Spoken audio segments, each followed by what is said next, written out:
Olá, boa noite, bem-vindos ao Ponto e Contraponto aqui no SCC SBT e também no nosso portal, o scc10.com.br.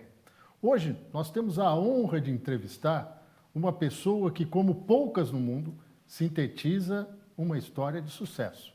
Eu falo de Antônio Queires. Ele é o próprio merchandise da empresa que ele comanda, uma instituição de 68 anos de vida e 124 lojas. Tá? Mas não precisa falar mais nada, precisa falar de Antônio Queires, que é o nosso foco na entrevista hoje. Prazerosamente, eu gostaria de cumprimentar os senhores telespectadores e o jornalista que me entrevista, saudando também a toda a família do SBT, na figura da família do meu amigo Carlinho e de todos os componentes dessa emissora, que eu tenho um sentimento de amizade muito grande. E respondendo ao meu comportamento e ao período em que trabalho, é um trabalho feito assim com muita vocação, muita dedicação, muita ética, muita moral, muita personalidade, muito trabalho. Eu lhe provocando, antes do programa começar, lhe perguntei como é que alguém que está num setor da economia tão volátil, que é o comércio, porque o comércio depende do fornecedor dele e depende do consumidor que ele vai atrair para comprar os seus produtos.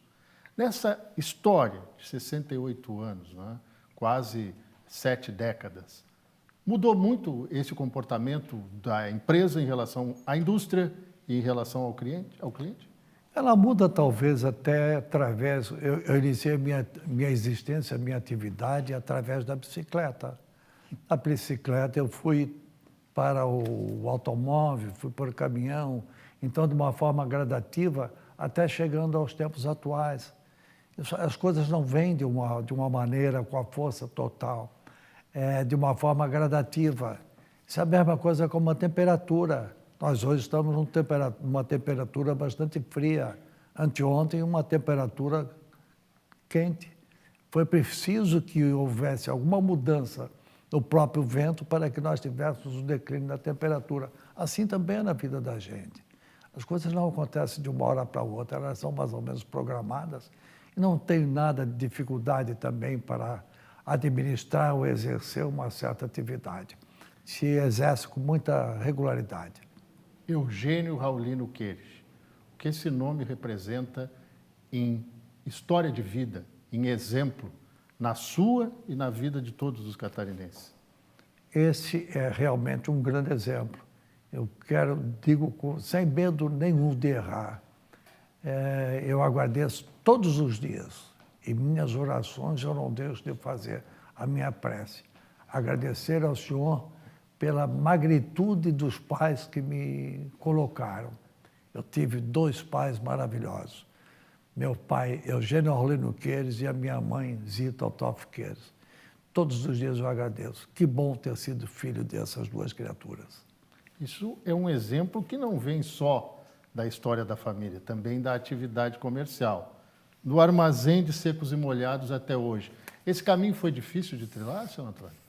Olha, o armazém de secos e molhados, de vez em quando eu recordo, eu não vou fazer nenhum comercial, nem coisa nenhuma, mas a gente vê alguns produtos através do próprio refrigerante, marcas consagradas.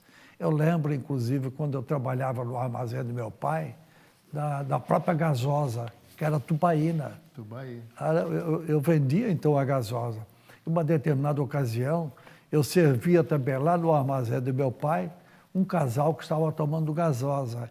E depois, lá no meio da conversa do casal, ele dizia, eu já estou beba de tanto beber gasosa. Então, são as coisas que a gente vê, são as transformações, são as coisas, os episódios que acontecem em nossas vidas que fazem com que ela seja de uma forma diferente e gostosa. O meu colega Moacir Pereira eternizou aqui no livro Antônio Queires um legado de amor à família e ao trabalho. O senhor resumiu sua vida num livro. Poucas pessoas têm condições de fazer isso de uma maneira que transmitir uma mensagem aos outros. Eu acho que, Roberto, eu sou uma pessoa feliz. Fico tremendamente feliz e satisfeito e realizado por ter tido a oportunidade de deixar consignado um livro parte da nossa vida. Na página 144, o senhor se refere à sua primeira professora, Lígia Nair Kowalski.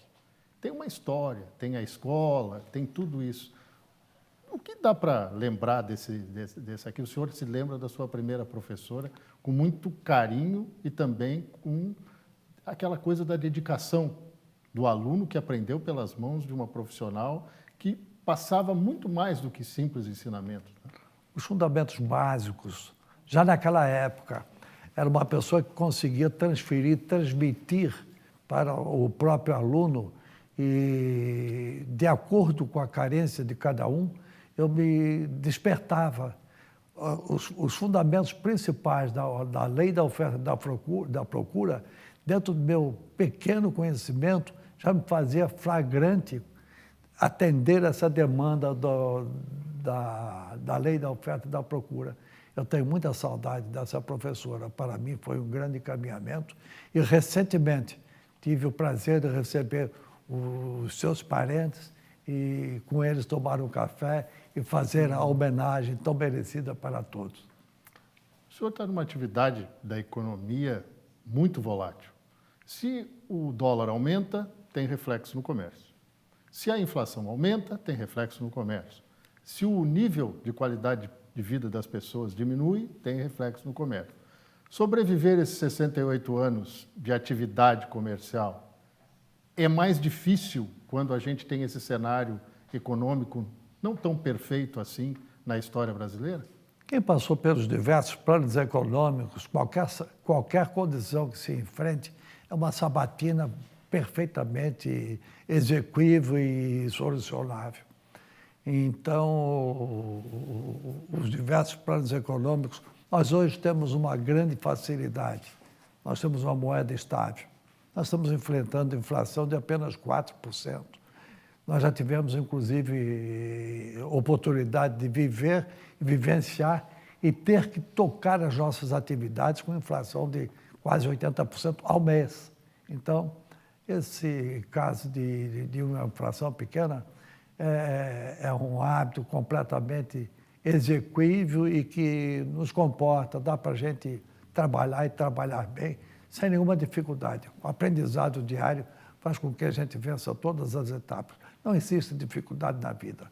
Às vezes a gente faz a vida mais difícil do que ela é. O conselho que o senhor daria para o empresário que quer começar um negócio, o empreendedor, e ele mira no comércio. Qual o conselho básico que o senhor daria para ele hoje? Um conceito primordial, trabalho. Segundo, também, bastante trabalho. Talvez confundir, eu digo, ser leal, a ética, usar sempre o caminho reto.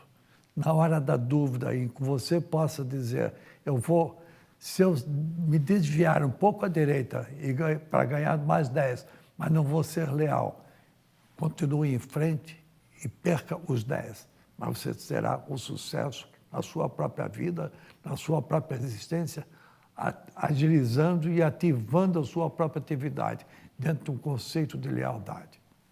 A gente vai fazer uma breve pausa e vamos, na sequência, perguntar alguma coisa. A empresa familiar tem futuro? Na visão de Antônio Queiroz, certamente tem.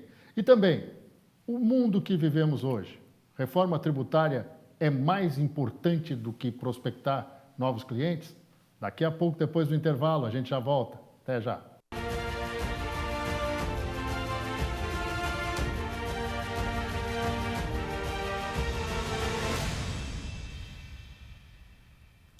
Ponto e contraponto aqui no SCC SBT e também no nosso portal, o scc10.com.br. Hoje, recebendo uma pessoa, não um simples ser empresarial, mas uma pessoa que se tornou referência na história da economia de Santa Catarina, Antônio Queiroz.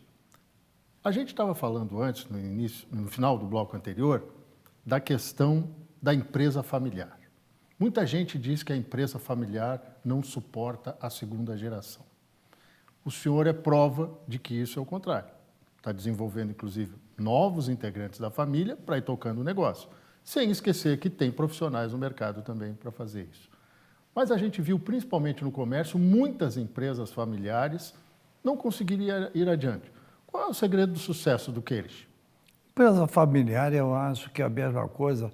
O próprio conceito família e empresa familiar. As duas coisas caminham completamente paralelas. Elas não se divergem uma com a outra. Existem as famílias que se dão, existem as famílias que se conflitam. A mesma coisa também na atividade empresarial. Eu nunca vi dificuldade para administrar a empresa, como também nunca senti dificuldade em administrar minha família. Acho que tudo é uma questão de princípio. E uma das condições primordiais é o exemplo. Você não pode, naturalmente, querer exigir que o seu filho, ou a sua esposa, ou os seus netos atinjam uma determinada demanda se você não atribui para ele uma linha de conduta razoável. Assim também na própria atividade empresarial. Não vejo nenhuma dificuldade. Sempre fui habituado a trabalhar no conceito de família, no conceito de empresa. Nunca tivemos dificuldade para isso. E fomos sempre, com certeza, com segurança, pessoas vinculadas ao sucesso. Mas tudo planejado e nada dependendo de adaptações inconsequentes. Hoje nós temos a possibilidade, eu coloco possibilidade porque nós não podemos garantir isso, de ter finalmente uma reforma tributária um pouco mais aguda. Já tivemos ensaios no passado, mas não saímos do papel. Parecemos aquele cachorrinho mordendo o próprio rabo. Vai se fazer uma reforma tributária com uma concentração de impostos. O senhor acredita que vai dar certo, que este é o caminho que o Congresso vai conseguir trilhar agora? Já há muito tempo está se cogitando de uma reforma tributária.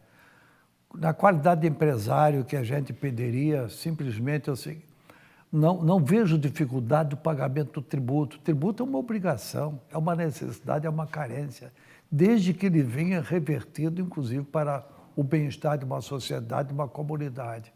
Uma reforma tributária, de acordo com a facilitação para o pagamento do tributo, eu costumo dizer o seguinte: eu não acho tributo caro.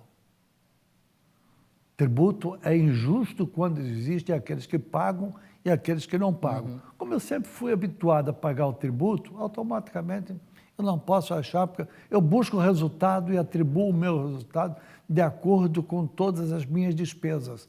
E considerando o tributo uma necessidade, uma carência, como é uma folha de pagamento, como é uma outra, qualquer despesa oriunda da própria atividade empresarial. Mas o que se convencionou chamar de o peso que a economia do Brasil sofre com o custo Brasil.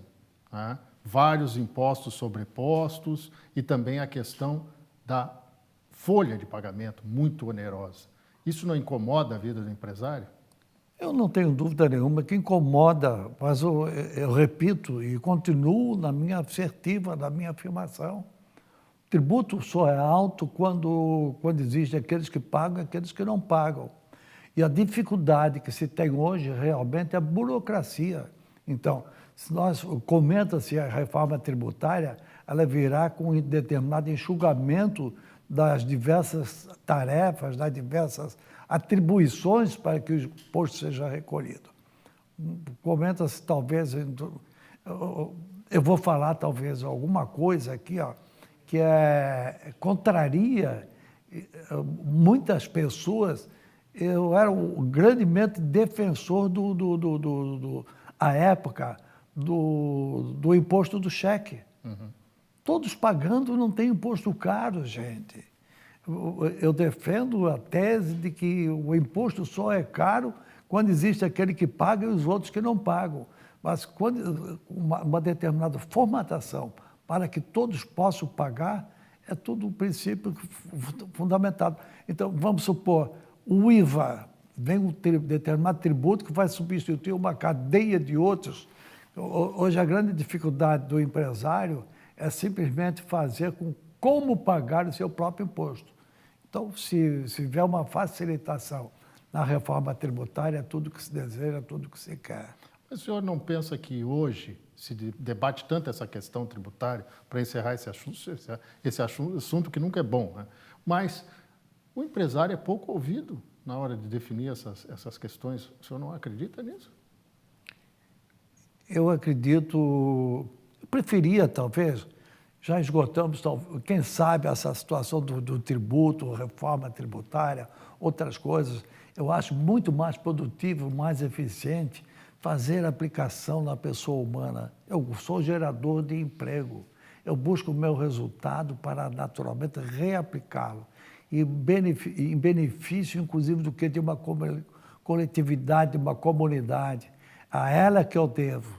Então, o dia que eu prefiro, talvez, buscar a minha própria atividade, a geração de emprego, é muito melhor do que eu estar pensando em tributo, em outras categorias que talvez desviem um pouco o foco da nossa própria atividade. O que eu procuro é o bem-estar do meu colaborador. Hoje damos cerca de 1.400 empregos e somos responsáveis por essas atividades, por essas famílias. Esse é o meu compromisso número 1. Quero que todos sejam felizes de acordo com a atividade, com aquilo que eles estejam exercendo e praticando em benefício de si e de toda a comunidade. Planejamento. Planejar é crescer. Em 68 anos de empresa, 124 lojas, estabelecimentos, geração de emprego. A economia brasileira ajuda ou não o empresário nessas horas de pensar um pouquinho na frente, planejamento? Eu acho que uma empresa que não tem seu próprio planejamento para mim é simplesmente uma respeitabilidade e fazer com que as coisas aconteçam de acordo com uma necessidade, uma carência, fazer um atendimento de objetivos, de metas. Então, como eu vim hoje para fazer essa gravação, para ter o conhecimento de toda essa... assim também eu devo de ter a minha responsabilidade com a minha própria atividade. Então, desculpe-me assim, mas eu prefiro ter a minha determinada colocação pautada no trabalho, na confiança, na aplicação dos recursos e voltada ao ser humano. Eu gostaria que todo mundo tivesse a felicidade que eu tenho com a minha própria equipe, com a minha própria família e com as minhas próprias atividades. Uma receita de sucesso, então? Com certeza. Eu digo, não sou um homem realizado, mas sou um homem bem-sucedido. E eu gosto de fazer com que as coisas neste nível procurem desenvolver e atuar de uma forma um pouco diferente. E é da forma como eu discuto, como eu posso fazer e ver com que as coisas se realizem, se concretizem. Estou feliz, tenho uma empresa naturalmente bem colocada, bem situada, tenho uma equipe que está trabalhando com responsabilidade, tenho boas amizades, tenho uma família. Tudo que se deseja é tudo que eu quero, é tudo que eu procuro fazer para o bem-estar de uma comunidade, para o bem-estar de uma sociedade. O senhor pode antecipar para nós qual vai ser o grande próximo investimento do Grupo Queires? O nosso grande investimento é a continuidade dos nossos próprios trabalhos, da nossa própria... Nós estamos vivendo agora, investindo bastante no acabamento das nossas megas lojas. Saímos agora, recentemente, fazendo bons investimentos no CAD, que é o Queires Administração e Distribuição. É uma casa boa, uma casa gostosa de se trabalhar. E, então, a realização, o meu grande sonho é ver a felicidade da equipe, ver a felicidade da minha família e ver a felicidade do povo catarinense. Esse é o meu grande sonho, é por isso que eu luto e trabalho. Agora conta um segredo para nós aqui, senhor Antônio. De onde surgiu essa ideia do gente boa, gente nossa? Gente boa, gente nossa. Eu digo que isso surgiu uma oportunidade que eu estava no Rio de Janeiro e eu escutava Ponto Frio Bonzão. E eu coloquei na cabeça que eu deveria de fazer algo semelhante. E coloquei, logo me veio a imaginação, as coisas de Santa Catarina, as coisas da nossa terra, da nossa gente. E já veio o espírito gente nossa. Então, dessa maneira que eu não imponho nada à nossa clientela. Eu faço uma proposição. Venha tomar um café conosco, venha desfrutar o sentimento da agradabilidade que é comprar na Jorge Asqueires. Senhor Antônio Queires, muito obrigado pela sua presença, um prazer ouvi-lo. Aí a gente começa a perceber o segredo do sucesso nas suas palavras. Muito obrigado. Um grande abraço a todos, foi uma felicidade muito grande estar nessa casa, eu já me considero parte da minha. E na próxima semana a gente traz mais uma entrevista aqui no Ponto Contra Ponto. Até lá!